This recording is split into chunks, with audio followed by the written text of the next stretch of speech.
ऊपर जो है वो 4 रकमें बन गई। कौन कौन सी? एक रकम ये, एक रकम ये, एक रकम ये और एक रकम ये। अब मैंने इसमें से ना कॉमन लेना है। तो देखिए पहली 2 रकमों में से मुझे x कॉमन नजर आ रहा है, यहाँ से x स्क्वायर है, यहाँ से x है, तो मैं इसको x कॉमन ले लेता हूँ। तो यहाँ x स्क्वायर में से एक x बाहर चला गया, x रह गया, और -2x बाहर चला गया, तो क्या रह गया? y रह गया। और यहाँ से देखें मुझे इन दोनों रकमों में से y यहाँ भी है, यहाँ y स्क्वायर है, तो मुझे y कॉमन ले सकता हूँ। मुझे नजर आ रहा है कि दोनों में y आ रहा है, मैं y कॉमन ले सकता हूँ, तो मैंने y कॉमन ले लिया। तो देखें इसमें क्या बच गया? 1x बच गया। 1 लिखे ना लिखे फर्क नहीं पड़ता, खाली x का ये मतलब है ना कि एक अकेला x लिखा हुआ है। तो अब देखें y मैंने बाहर ले लिया, फिर माइनस, अब 2y स्क्वायर था तो एक y बाहर चला गया, यहाँ क्या आ गया? 2y। अस्सलाम वालेकुम dear students, welcome back to another video.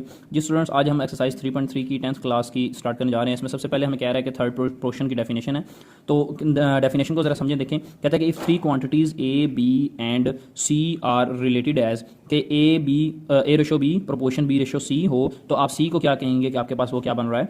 Third proportion. तो आप लोगों ने याद रखना है कि थर्ड प्रोपोर्शन में क्या होगा कि आपको 2 नंबर्स दिए हुए होंगे। जैसे देखें 3.3 में क्वेश्चन नंबर 1 में 6 और 12 दे दिया गया है आपको, ये 2 नंबर है, तो कहता है ना कि थर्ड प्रोपोर्शन निकालें। तो आपने क्या करना है? थर्ड प्रोपोर्शन अपने पास से थर्ड नंबर को एक्स कोई सा जो है ना वो आपने सपोज कर लेना है, एक्स ले लें, वाई ले लें, जेड ले लें, या फिर थर्ड के लिए आप टी ले लें। जो भी वेरिएबल आप लोगों को पसंद हो, जो वेरिएबल आपको लेने में आसानी हो, वो आप यहाँ पर उस जो है वो लगा सकते हैं। तो देखें मैं यहाँ पर सबसे पहले क्या लगा लेता हूँ, मैं इसको थर्ड वेरिएबल के लिए मैं यहाँ पर टी यूज़ कर लेता हूँ, स्मॉल टी। तो आप एक्स भी यूज़ कर सकते हैं, वाई भी और जेड भी, जो आपको आसान लगे। तो देखें जब हम इस तरीके से लिखेंगे कि 6,12 टी, और फिर हम इसको प्रोपोर्शन की शक्ल में लिखें तो 6:12 प्रोपोर्शन, फिर 12 को हमने रिपीट करना है, और फिर यहाँ पर रेशो ये टी, मतलब कि ये जो सेंटर में आ रहा होगा इसको हमने 2 दफ़ा लिखना है, और बीच में यहाँ पर हमने क्या लगा देना है? प्रोपोर्शन का सिंबल, यानी कि ये 4 डॉट्स लगा देने हैं। ये बेसिकली हमारे पास किसको रिप्रेजेंट करते हैं? प्रोपोर्शन को रिप्रेजेंट करते हैं। 2 सिंबल हमारे पास किसको रिप्रेजेंट करते हैं? रेशो को रिप्रेजेंट करते हैं।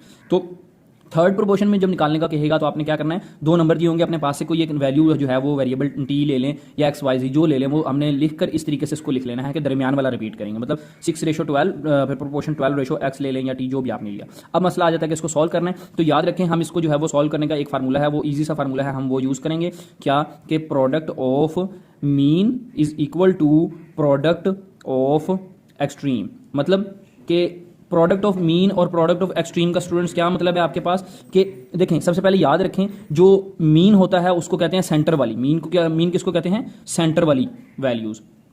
तो अभी देखें ये 4 रकमें लिखी हुई हैं, 6, 12, फिर ये 12, फिर टी। तो इनके इन दोनों वैल्यूज के सेंटर में क्या आ रहा है? ये 12 आ रहा है, ये दोनों 12। तो ये आपका क्या होगा? ये बेसिकली मीन होंगे, मतलब ये और ये। और एक्सट्रीम किसको कहते हैं? नुकरों को। एक्सट्रीम किसको कहते हैं स्टूडेंट्स? नुकरें। अब नुकरे से मुराद मतलब जो कॉर्नर पे जो वैल्यूज आ रही होती हैं। तो यहाँ पे देखें ये 4 वैल्यूज लिखी हुई है, इसमें कॉर्नर पे क्या आ रही है? एक ये टी आ रहा है और इधर ये 6 आ रहा है। तो फार्मूला हमें क्या कहता है? फार्मूला हमें कहता है पी ऑफ मीन और पी ऑफ ई। मतलब का क्या? कि प्रोडक्ट ऑफ मीन, मीन को आपने जरब देना है। प्रोडक्ट का मतलब आपने क्या करना है? जरब देना है, मल्टीप्लाई करना है, ठीक हो गया। और ऑफ से मतलब कि भी ऑफ मतलब किन 2 चीज़ों का, और मीन का मतलब दरमियान वाली। और इसी तरह प्रोडक्ट ऑफ एक्सट्रीम का क्या मतलब है? कि जो साइड पे नुकरें आ रही हैं उनको हमने क्या करना है? जरब दे लेनी है। अब देखें इसको आप यूं भी लिख सकते हैं कि प्रोडक्ट ऑफ एक्सट्रीम इधर लिख लें और प्रोडक्ट ऑफ मीन आप इधर लिख लें। तो देखें अब मैं इसको जरब देता हूं, प्रोडक्ट ऑफ मीन। मीन क्या हमारे पास आ रहा है? 12 आ रहा है, 12 आ रहा है, तो उसको क्या करनी है? जरब देनी है, मल्टीप्लाई करना है। मतलब इस 12 को इस 12 से क्या करेंगे? मल्टीप्लाई करके यहां पर लिख देंगे 12 × 12, ये is equal to as it is आ जाएगा। अब प्रोडक्ट ऑफ एक्सट्रीम, एक्सट्रीम का मतलब क्या है? ये नुकरें, ये जो एंड पॉइंट एंड पे आ रहे हैं, मतलब ये 6 और ये टी। तो इनको क्या करना है? मैंने प्रोडक्ट करना है, मतलब मल्टीप्लाई करना है। तो 6 को मैं क्या करूंगा? इस 6 को इस टी से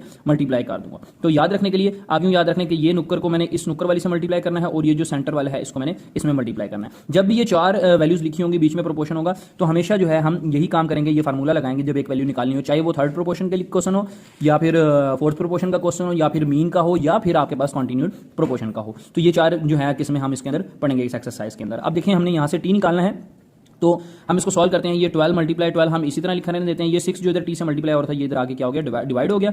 सॉरी 6 यहाँ पर डिवाइड हो गया, तो यहाँ पर क्या बच गया आपके पास? टी। 6 इधर आगे डिवाइड हो गया। आप 6 को कैंसिल करें, 6 1 6, 6 2 12, तो 12 को 2 से मल्टीप्लाई करा कितना आता है? 12 2 24। तो टी का आंसर आपके पास, यानी थर्ड प्रोपोर्शन का आंसर आपके पास क्या निकला है? 24। तो देखें स्टूडेंट, इसी तरीके से आपने जो है इसका question number 2nd, 3rd, 4th, 5th and 6th जो है ये इसके 6 पार्ट ये करने हैं। तो इसमें से मैं जो है ना इंपॉर्टेंट जो है वो आपको करवा देता हूं। इसमें इंपॉर्टेंट जो है एक पहला क्वेश्चन, ये पहला पार्ट इंपॉर्टेंट था, और उसके बाद इसमें जो है वो एक ये वाला भी आ जाता है पेपर के अंदर, ये भी इंपॉर्टेंट है, और सम टाइम ये भी आ जाता है। तो ये 4 इसमें मेन इंपॉर्टेंट है। तो बाकी ये जरा डिफिकल्ट है, तो ये भी मैं आपको करवा देता हूँ। अब देखें इसमें ये वाला मैं थर्ड पार्ट करवाने लगा हूँ एक, तो इसको मैं किस तरीके से लिखूंगा? तो थर्ड पार्ट को मैंने आप लोगों को बताया कि जब हमने जो है थर्ड प्रोपोर्शन निकालना है, तो तीसरी वैल्यू हमने अपने पास से जो है वो ले लेनी है। तो मैंने यहाँ पर अपने पास से क्या ले लिया? टी ले लिया थर्ड प्रोपोर्शन के लिए।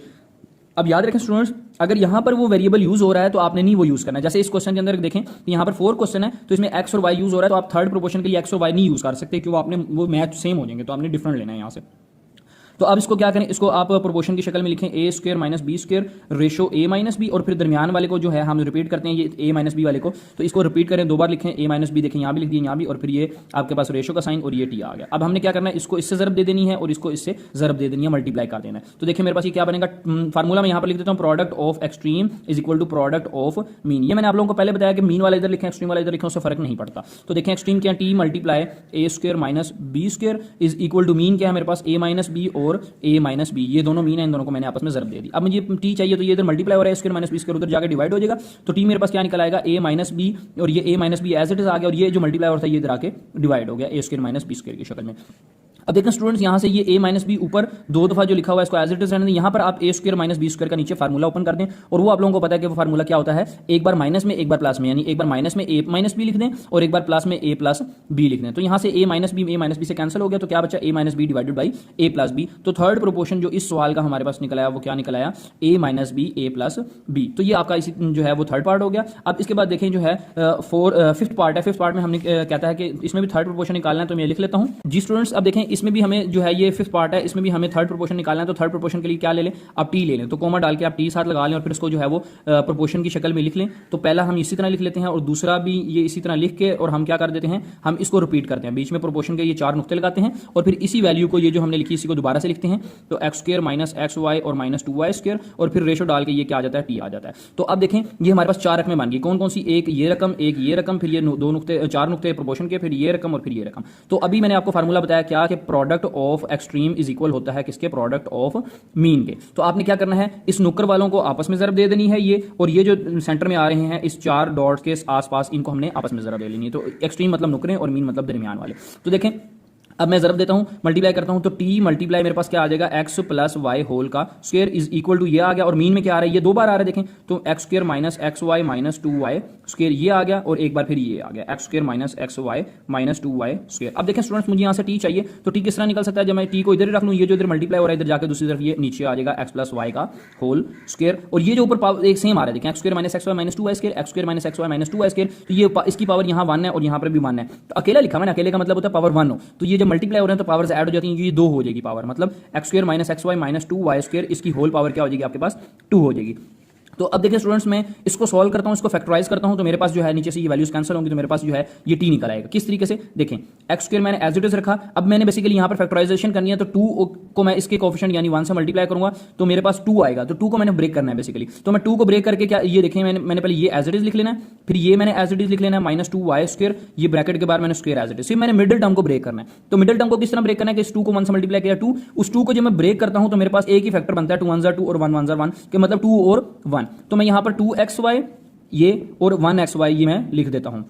किस तरीके से कि दो में से एक या एक, तो यहां पर हमने अब साइन का मसला रह गया कि साइन कौन से लगाने हैं। तो देखें यहां जो साइन होता है वो हमेशा हम इन दोनों फैक्टर्स में से बड़ी वाली वैल्यू के साथ लगाते हैं, तो यहां बड़ी वाली वैल्यू 2 है, ये 1 है, 2 है ना, तो 2 के साथ यहां पर ये साइन लगा दें, और मसला रह गया कि यहां पे साइन का, तो यहां अगर स्टूडेंट्स मैंने माइनस हो तो याद रखें कि इन दोनों के साइन क्या लगाते हैं, ऑपोजिट। अगर यहां माइनस लगाया तो फिर यहां हम क्या लगाएंगे, प्लस, और अगर यहां प्लस होता तो इन दोनों के साइन फिर सेम लगते। तो देखें माइनस 2xy और प्लस का xy दोबारा क्या बन जाएगा, माइनस का xy, तो इसको जब आपस में सोल्व करें तो दोबारा से ये चीज बन जाती है। तो ये नीचे जो है x प्लस वाई का स्क्वायर ये आपके पास एज इट इज आ गया। अब देखें ऊपर जो है वो चार रकमें बन गई, कौन कौन सी, एक रकम ये, एक रकम ये, एक रकम ये और एक रकम ये। अब मैंने इसमें से ना कॉमन लेना है, तो देखें पहली दो रकमों में से मुझे x कॉमन नजर आ रहा है, यहाँ से x स्क्वायर है, यहाँ से x है, तो मैं इसको x कॉमन ले लेता हूँ, तो यहाँ x स्क्वायर में से एक x बाहर चला गया, x रह गया, और माइनस 2x बाहर चला गया तो क्या रह गया, y रह गया। और यहाँ से देखें मुझे इन दोनों रकमों में से y यहाँ भी है, यहाँ y स्क्वायर है, तो मुझे y कॉमन ले सकता हूँ, मुझे नजर आ रहा है कि दोनों में y आ रहा है, मैं y कॉमन ले सकता हूँ, तो मैंने y कॉमन ले लिया। तो देखें इसमें क्या बच गया, 1x बच गया, 1 लिखे ना लिखे फर्क नहीं पड़ता, खाली x का ये मतलब है ना कि एक अकेला x लिखा हुआ है।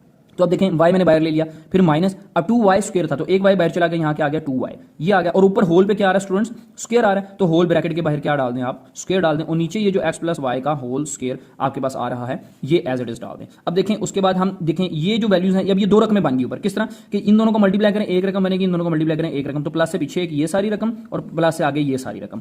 तो अब मैंने ऊपर इन दोनों रकमों में से x माइनस 2y मैंने फिर बाहर ले लेना है, तो x माइनस 2y जब मैं बाहर लूंगा तो अंदर मेरे पास क्या रह जाएगा, देखें जब इस रकम में से मैंने ये वाली रकम बाहर ले ली तो क्या बचा, x बच गया, और इस रकम में से जब मैंने x माइनस 2y बाहर ले ली तो क्या रह गया, प्लस का y। तो अब देखें होल पे ये जो स्क्वायर आ रहा था ये स्क्वायर होल पे आ गया, और नीचे x प्लस वाई का स्क्वायर। अब देखें इसको मैंने सॉल्व करना है, ये स्क्वायर इसके ऊपर अलग लिख दें, इसके ऊपर अलग लिख दें, तो ये मेरे पास कुछ इस तरह हो जाएगा x माइनस 2y, इसके ऊपर स्क्वायर अलग हो जाएगा और x प्लस वाई का स्क्वायर अलग हो जाएगा और नीचे ये x प्लस वाई का जो है ये होल स्क्वायर। अब देखें ये whole square x plus Y की पावर 2 x प्लस वाई की पावर 2 से कैंसिल हो जाएगा, तो मेरे पास इधर क्या चल रहा था t, तो यहाँ पे सारा में पीछे क्या आता जाएगा t ये t, तो t का मेरे पास स्टूडेंट्स फिर आंसर क्या निकल आएगा, ये x माइनस 2y होल की पावर 2, तो ये मेरे पास इसका थर्ड प्रोपोर्शन निकल आया। तो ये तो थे इंपॉर्टेंट क्वेश्चन। अब मेरे पास जो है लास्ट क्वेश्चन इसका रह गया, क्वेश्चन नंबर 6, ये मैं करवाता हूँ जी। तो डियर स्टूडेंट्स अभी मेरे पास इसका लास्ट पार्ट है वो ये लिखा हुआ है आपके सामने। अब इसमें भी थर्ड प्रोपोर्शन निकालना है, तो थर्ड प्रोपोर्शन किस तरह निकालेंगे, हम सबसे पहले इसको t जो है वो t थर्ड वेरिएबल ले लेते हैं और इसको हम जब उसमें लिखेंगे प्रोपोर्शन की शक्ल में, तो ये मेरे पास कुछ इस तरीके से बनेगा p square minus Q square p cube plus Q cube और रेशो, इस वाली टर्म को मैंने क्या करना है 2 बार लिखना है, तो p minus Q divided by P square minus P Q plus का क्यू स्क्वायर, ये मेरे पास प्रोपोर्शन और ऊपर ये फिर दोबारा से मैंने लिख दिया p square minus P Q और प्लस क्यू स्क्वायर और रेशो t। अब देखें ये मैंने लिख लिया, ये जो है वो प्रोपोर्शन की शक्ल में आ गया। अब मैंने आपको बताया अभी पिछले क्वेश्चन में फार्मूला क्या होता है, product of extreme is equal to product of mean. तो एक्सट्रीम नुकरे कौन सी बन रही हैं, ये दो नुकरे बन रही हैं और ये दो क्या बन रहे हैं, सेंटर बन रहे हैं, मीन बन रहा है। तो मल्टीप्लाई करें, देखें t multiply P square minus Q square divided by P Q plus Q Q. क्या किया है, इस t वाली नुक्कर वाले को इस वाली से मैंने मल्टीप्लाई करके इधर लिख दिया प्रोडक्ट ऑफ एक्सट्रीम में, और प्रोडक्ट ऑफ मीन में क्या आ रहे हैं, ये दो आ रहे हैं, तो इन दोनों को आपस में मल्टीप्लाई कर देना। क्या p माइनस क्यू और p square minus P Q plus का q square multiply p minus Q P square minus P Q plus Q square. अब देखिए ये दो दफा सेम ही लिखा है ना, तो आप इसको डायरेक्ट भी आप पावर 2 भी लिख सकते हैं। तो देखिए मैं यहाँ पर क्या लिख देता हूँ, p minus Q P square minus P Q plus Q square है, इसकी पावर यहाँ पर क्या होगी 2 होगी। अब देखिए यहाँ पर क्या आ रहा है, t multiply P square minus Q square और यहाँ पर ये P cube plus Q cube. अब मैंने बेसिकली t निकालना है, तो स्टूडेंट्स t किस तरह निकाल सकता है, जब t के साथ ये जो वैल्यू लिखी है ये बिल्कुल ना हो, ये खत्म हो जाए। तो ये किस तरह खत्म हो सकती है कि इसमें ये जो चीज़ डिवाइड हो रही है ये इधर उधर जाके वो मल्टीप्लाई हो जाएगी, मतलब ये इसी तरह लिखा रहने दें, p minus Q P square minus P Q plus Q square whole पे स्क्वायर, ये इसी तरह रहने दें। ये इधर डिवाइड हो रहा था, ये इधर आके ऊपर आ जाएगा, इसके साथ P cube plus Q cube, ये मल्टीप्लाई हो गया, और ये इधर t के साथ इधर मल्टीप्लाई हो रहा था। देखें ये रकम P square minus Q square t से मल्टीप्लाई हो रहा है, तो बराबर के जब दूसरी तरफ जाएगी तो क्या होगी, इधर आके ये नीचे डिवाइड हो जाएगी, P square minus Q square, मतलब ये ऊपर था तो ये नीचे आ गया और ये नीचे था इधर आके बराबर से इधर ये ऊपर आ गया। अब मैंने इसको सॉल्व करना है, तो देखें यहाँ से मैं क्यूब के फार्मूले जो है वो ओपन करता हूँ, तो मेरे पास ये बनेगा कुछ इस तरीके से, p minus Q divided by P square minus P Q plus Q square, ये एज इट इज आ गया स्क्वायर वाला, और इसका मैं क्यूब का फार्मूला ओपन कर रहा हूँ। तो स्टूडेंट्स ए क्यूब प्लस बी क्यूब का क्या फार्मूला होता है, वो मैं फार्मूला ये देखें ये लिख देता हूँ, a cube plus b cube is equal to a plus b into a square minus A B plus b square. मतलब अगर दो रकमों का क्यूब हो रहा हो प्लस के साथ, तो पहले वो दो रकमों को आप इसी तरह लिख लेते हैं, फिर ए के ऊपर आप स्क्वायर डाल देते हैं, फिर इधर बी के ऊपर स्क्वायर, और बीच में अगर यहाँ प्लस का फार्मूला है तो बीच में माइनस लिखेंगे, अगर यहाँ माइनस का फार्मूला है ए क्यू माइनस बी क्यू तो यहाँ पर बीच में क्या आ जाएगा, प्लस आ जाएगा, मतलब अपोजिट लेना है। यहाँ प्लस है तो यहाँ प्लस, और यहाँ पर क्या होगा, उसका अपोजिट होगा, और इन दोनों को आपस में मल्टीप्लाई करके बीच में लिख देते हैं। तो देखिए यहाँ अगर क्यूब वाले को मैंने क्या करना है, ए क्यूब प्लस बी क्यूब का फार्मूला यहाँ पर P cube plus Q cube के ऊपर लगाना है, तो मेरे पास क्या बनेगा, पी प्लस क्यू मतलब a plus b into a square minus A b, ए मैं क्या कंसिडर कर रहा हूँ पी और बी क्या कंसिडर कर रहा हूँ क्यू, तो minus A B plus B का स्क्वायर ये आ गया, और नीचे यहाँ पर क्या आ जाएगा, ए स्क्वायर माइनस बी स्क्वायर का फार्मूला आप ओपन कर दें, और ए स्क्वायर माइनस बी स्क्वायर का आपको फार्मूला आप लोगों को स्टूडेंट्स पता है वो क्या होता है कि एक बार माइनस में लिख देना ए माइनस बी और एक बार प्लस में लिख देना ए प्लस बी। तो देखिए यहाँ P square minus Q square है, तो उसको ओपन करें क्या बनेगा, एक बार पी माइनस क्यू बन जाएगा और एक बार p प्लस क्यू बन जाएगा। तो क्यूब का फार्मूला ओपन कर दिया और स्क्वायर का फार्मूला नीचे ओपन कर दिया। यहां से स्टूडेंट्स आप लोग देख सकते हैं कि ये जो पूरी वैल्यू है p माइनस क्यू, ये इसकी पावर 1 है, यहाँ पर ये p माइनस क्यू की पावर 2 है, यहां से ये सेपरेट कैंसिल कर दें, और जो है ये जो है इसकी P square minus P Q plus Q square ये जो है ये इसके नीचे से कैंसिल कर दें एक, मतलब अभी आप ना करें क्योंकि अभी ये करेंगे ये दोनों पे सेपरेट ऊपर नीचे नहीं आपने किया हुआ, तो अभी आप इसको जो है वो दोनों पे स्क्वायर आप सेपरेट लिख लें, मतलब कि इसके ऊपर स्क्वायर आप सेपरेट कर दें और फिर इसके ऊपर स्क्वायर जो है नीचे वाली टर्म के ऊपर आप स्क्वायर सेपरेट करें, और फिर ये लिखकर फिर आपने कैंसिल करना है। तो ये मैं लिख लेता हूं, देखें P square minus P Q plus Q square, P minus q और पी प्लस क्यू, ये भी मैंने कैंसिल नहीं किया, ये भी कैंसिलेशन नहीं हुई, ये भी पी माइनस क्यू जो है ये लिखा हुआ है, सिर्फ समझाने के लिए बताया था कि ये कैंसिल होगा। अब देखें यहाँ से p माइनस क्यू ये एक पावर में था, ये 2 पावर थी, ये किससे कैंसिल होकर एक बच गया, ये P square minus P Q plus Q square इधर एक पावर थी यहाँ पर, ये 2 पावर नहीं थी, ये कैंसिल होकर यहाँ पर एक बच गया, और ये p प्लस क्यू से कैंसिल हो गया। तो आपके पास आंसर क्या निकल आया, p माइनस क्यू ये वाली एक पावर इसकी बच गई और एक इसकी बच गई, P square minus P Q plus Q square. तो ये मेरे पास टी जो है वो निकला है। देखें ये इससे कैंसिल हो गया, इसकी एक इससे कैंसिल, इसकी एक इससे कैंसिल, तो पी माइनस क्यू एक बची और p square minus P Q plus Q square इसकी हमारे पास एक बची। तो ये मेरे पास इसका थर्ड प्रोपोर्शन जो है वो निकल आया। तो स्टूडेंट्स ये थे हमारे पास एक्सरसाइज 3.3 के क्वेश्चन नंबर 1 के ऑल पार्ट, जिसमें से मैंने जो है ये सेकंड पार्ट नहीं करवाया, बाकी तकरीबन मैंने करवा दी हैं। तो ये आप लोगों ने जो है अगर वीडियो अच्छी लगी तो काइंडली वीडियो को लाइक करके मेरे चैनल को सब्सक्राइब भी कर दें और बेल के आइकन को प्रेस कर दें, ताकि इसी तरह की नई आने वाली वीडियोस आप तक आसानी पहुंचती रहें। और ये क्वेश्चन आपने जो है वो खुद करना है और फिर कमेंट सेक्शन के अंदर आपने जवाब देना है कि क्या इसका जो है वो आपसे क्वेश्चन का ये सेकंड पार्ट का जवाब वो सही निकला है या फिर नहीं निकला। तो फिर मैं आपको इंशाल्लाह ताला गाइड करूंगा। मिलते हैं नेक्स्ट वीडियो के अंदर, तब तक के लिए अल्लाह हाफिज़।